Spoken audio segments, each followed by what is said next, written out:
എല്ലാവർക്കും ജെ.കെ. ടോക്സിന്റെ പുതിയ വീഡിയോയിലേക്ക് സ്വാഗതം.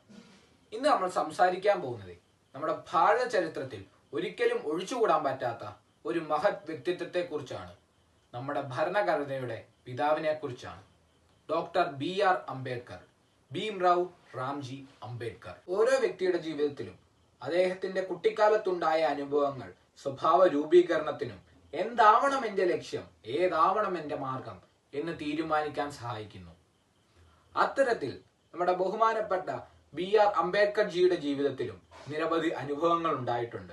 Doctor B R. Ambedkar 1891 April 14 central പ്രവേശികളിലെ ഇന്നത്തെ മധ്യപ്രദേശിൽ മൗ ആർമി കണ്ടോൺമെന്റിൽ ഒരു ദളിത് കുടുംബത്തിലാണ് അദ്ദേഹം ജനിച്ചത്. അദ്ദേഹത്തിന്റെ കുടുംബം ജാതി പദവിയിൽ താഴ്ന്ന ജാതി ആയതിനാൽ അദ്ദേഹത്തെ കുട്ടിക്കാലം മുതൽ തന്നെ വിവേചനം, വേർതിരിവ്, തൊട്ടുകൂടായ്മ എന്നീ കാര്യങ്ങളിൽ ഇരയാക്കുകയും അതിനെ എല്ലാം മറികടക്കാനുള്ള മാർഗം വിദ്യാഭ്യാസം മാത്രമാണെന്ന് അംബേദ്കർജി തിരിച്ചറിയുകയും നിരവധി രാജ്യങ്ങളിൽ നിന്ന് അദ്ദേഹം ഉന്നത വിദ്യാഭ്യാസം കൈവരിച്ചു.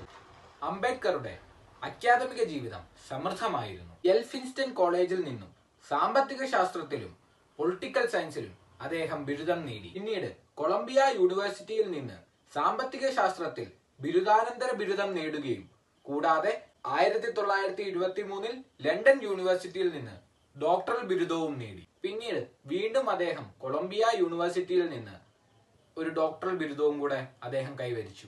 അംബേദ്കറുടെ യുഎസിലെ ഉന്നത വിദ്യാഭ്യാസം സ്പോൺസർ ചെയ്തത് ബറോഡ രാജാവായിരുന്നു.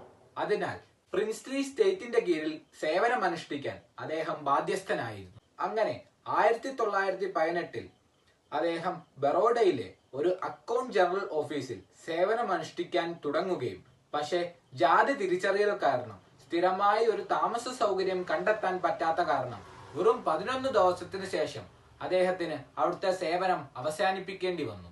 സ്വാതന്ത്ര്യ സമരത്തിൽ അംബേദ്കറുടെ പങ്ക് സങ്കീർണമായിരുന്നു. ഇന്ത്യക്കാർക്ക് കൂടുതൽ അധികാരം വിട്ടുകൊടുക്കാനും ഒടുവിൽ ബ്രിട്ടീഷുകാർ ഇന്ത്യ വിടാനും പ്രേരിപ്പിച്ച പ്രബല്യമായ രാഷ്ട്രീയ വ്യവഹാരത്തിൽ നിന്ന് വ്യത്യസ്തമായിരുന്നു അംബേദ്കർജിയുടെ ഇടപെടലുകളും വാദവും. അദ്ദേഹത്തിന്റെ ഇടപെടലുകൾ കൂടുതലും കേന്ദ്രീകരിച്ചിരുന്നത് ദളിത് സമൂഹത്തിന്റെ ഉന്നമതിക്കും അവരുടെ അവകാശങ്ങൾക്കും വേണ്ടിയായിരുന്നു.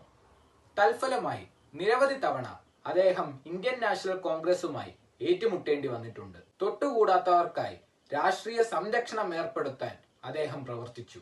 അതിന്റെ ആദ്യപടിയായി അദ്ദേഹം 1919 ഗവൺമെന്റ് ഓഫ് ഇന്ത്യൻ ആക്ട് രൂപീകരിക്കുന്ന സൗത്ത് ബറോ കമ്മിറ്റിക്ക് മുമ്പാകെ ഈ വിഷയം അവതരിപ്പിക്കുകയാണ് ചെയ്തത്. അങ്ങനെ 1930കളുടെ തുടക്കത്തിൽ റൗണ്ട് ടേബിൾ കോൺഫറൻസ് അഥവാ വട്ടമേശ സമ്മേളനങ്ങൾ ആരംഭിക്കുന്ന സമയത്ത് അദ്ദേഹം പ്രമുഖനായ ഒരു ദളിത് സമുദായ നേതാവായി തീർന്നു. ഇവിടെ പിന്നോക്ക വിഭാഗത്തിൽപ്പെട്ടവർക്കായി സെപ്പറേറ്റ് ഇലക്ട്രേറ്റുകൾക്കായി അദ്ദേഹം തീക്ഷ്ണമായി വാദിച്ചു. ഇത് പിന്നോക്ക വിഭാഗത്തെ ഒരു ഉറച്ച രാഷ്ട്രീയ തൽപര ഗ്രൂപ്പാക്കി മാറ്റാൻ സഹായിക്കുമെന്ന് അദ്ദേഹം കരുതി. ബ്രിട്ടീഷുകാർ ഈ ആവശ്യങ്ങളെല്ലാം അംഗീകരിച്ചിരുന്നെങ്കിലും ഇത് ഹിന്ദു സമൂഹത്തെ ശിഥിലമാക്കാൻ കാരണമാകും എന്ന് പറഞ്ഞ് മഹാത്മാഗാന്ധി ഈ നിയമങ്ങളെല്ലാം മാറ്റണം എന്ന് പറഞ്ഞ് മരണം വരെ നിരാഹാരം അനുഷ്ഠിക്കാൻ തീരുമാനിക്കുകയും അങ്ങനെ 1932 പൂന ഉടമ്പടി പ്രകാരം അംബേദ്കറിന് വഴങ്ങേണ്ടി വന്നു.